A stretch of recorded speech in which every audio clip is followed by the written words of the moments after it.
Hello दोस्तों, आज मैं आपको एक कहानी सुनाता हूँ गिलहरी की। अगर आप हमारे चैनल पर नए हो तो चैनल को जरूर सब्सक्राइब कर लेना। चलिए कहानी शुरू करते हैं। गिलहरी की कहानी। एक जंगल में साध नामक मुनि रहते थे। उन्होंने तप करके बहुत सी विद्या हासिल की। एक दिन ध्यान लगाने के बाद जब उनकी आंखें खुली तो उनके हाथ में आसमान से एक गिलहरी आ गिरी। वह गिलहरी खून से लथपथ थी, क्योंकि वो चील के पंजों से छूटकर मुनि के हाथ में आ गिरी थी। गिलहरी मौत के डर से कांप रही थी। मुनि को उसके ऊपर दया आ गई। उन्होंने सोचा, क्यों न इसे अपनी विद्या से अपनी बेटी बना लूं। मेरी पत्नी कब से संतान प्राप्ति की चाह रख रही है, लेकिन उसके भाग्य में संतान है ही नहीं। अब यह बात बताकर उसे दुखी करने की जगह कुछ साल इस गिलहरी को ही बेटी बनाकर उसे सौंप देता हूं। इतना सोचते ही मुनि ने एक मंत्र पढ़कर गिलहरी को एक बच्ची बना दिया। वो उस गिलहरी को बच्ची बनाने के बाद गोद में उठाकर अपनी पत्नी के पास लेकर आए। उन्होंने कहा, लो अब इसे अपनी बेटी मानकर ही पालना। सोच लो, भगवान ने तुम्हारी सुन ली। मुनि की पत्नी छोटी बच्ची देखकर खुश हो गई। अब गिलहरी से बच्ची बनी लड़की मुनि के घर में बड़े लाड़ प्यार से पलने लगी। मुनि की पत्नी ने कुछ दिनों के बाद बच्ची का नाम वेदांता रखा। मुनि और मुनि की पत्नी दोनों ने बड़े प्यार से वेदांता को पाला। मुनि को बहुत खुशी थी कि उसकी पत्नी को अपनी ममता लुटाने के लिए एक बेटी मिल गई। कुछ समय के बाद उसकी परवरिश में मुनि भूल ही गए कि वो एक गिलहरी है। वेदांता को मुनि ने अच्छी पढ़ाई लिखाई करवाई। देखते ही देखते वेदांता 16 साल की हो गई। अब मुनि की पत्नी को अपनी सुंदर बेटी की शादी करवाने की चिंता होने लगी। उन्होंने यह बात मुनि से की। अपनी बेटी की तरफ देखते हुए मुनि को भी लगा कि इसका अब विवाह हो जाना चाहिए। मुनि ने अपनी पत्नी से कहा कि तुम चिंता मत करो, मैं इसके लिए योग्य वर ढूंढ लूंगा।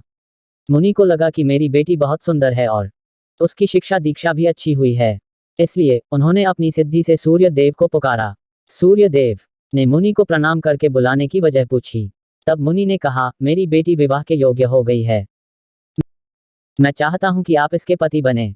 सूर्य देव ने कहा, आप एक बार अपनी पुत्री से पूछ लीजिए। अगर उसे मंजूर है तो मेरी तरफ से भी हाँ है। तब वेदांता बोली, पिताजी, यह बहुत गर्म है। मैं इनके पास नहीं जा पाऊंगी और ना ही इन्हें देख पाऊंगी। मुनि ने वेदांता से कहा, कोई बात नहीं, हम दूसरा वर देख लेंगे।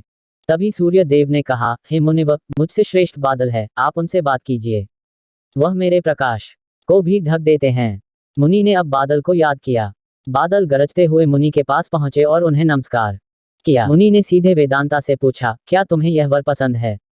वेदांता ने जवाब दिया, पिताजी, मेरा रंग गोरा है और इनका काला, हमारी जोड़ी अच्छी नहीं लगेगी। तब बादल ने मुनि से कहा, आप पवन देव को बुलाए। वे मुझसे श्रेष्ठ हैं, उनमें मुझे उड़ाकर इधर से उधर ले जाने की ताकत है। अब मुनि ने पवन देव का स्मरण किया। पवन देव के आते ही मुनि ने अपनी बेटी से पूछा, क्या आपको यह वर पसंद है?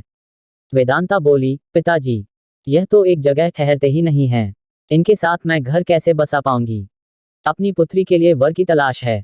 आप बताइए कि आपसे श्रेष्ठ कौन है? पवन देव ने जवाब दिया, मुनिवर, आप पर्वत को बुला सकते हैं। वह मेरा रास्ता रोक देते हैं। वह मुझसे श्रेष्ठ हैं। तुरंत मुनि ने पर्वत को पुकारा। पर्वत को देखते ही वेदांता बोली, यह तो पत्थर हैं। इनका दिल भी पत्थर का ही होगा। इनसे विवाह कैसे हो पाएगा पिताजी? मुनि ने हाथ जोड़कर पर्वत देव से पूछा, आपसे श्रेष्ठ कौन है? पर्वतराज ने जवाब दिया, हे मुनि, चूहा मुझ में छेद कर देता है। इस आधार से वह मुझसे श्रेष्ठ है। कान से चूहा नीचे कूदा। वेदांता ने जैसे ही चूहे को देखा, वह खुशी के मारे उछल पड़ी। उसने कहा, पिता जी, यही मेरा वर बनना चाहिए। मुझे यह पसंद है, इनकी पूंछ कान सब कुछ कितना प्यारा है। मुनि ने सोचा, अहो, मैंने एक गिलहरी को मंत्र विद्या से इंसान तो बना दिया, लेकिन इसका दिल अभी भी गिलहरी वाला ही है। मुनि ने तुरंत वेदांता को गिलहरी बनाया और उसका विवाह चूहे से करवा दिया।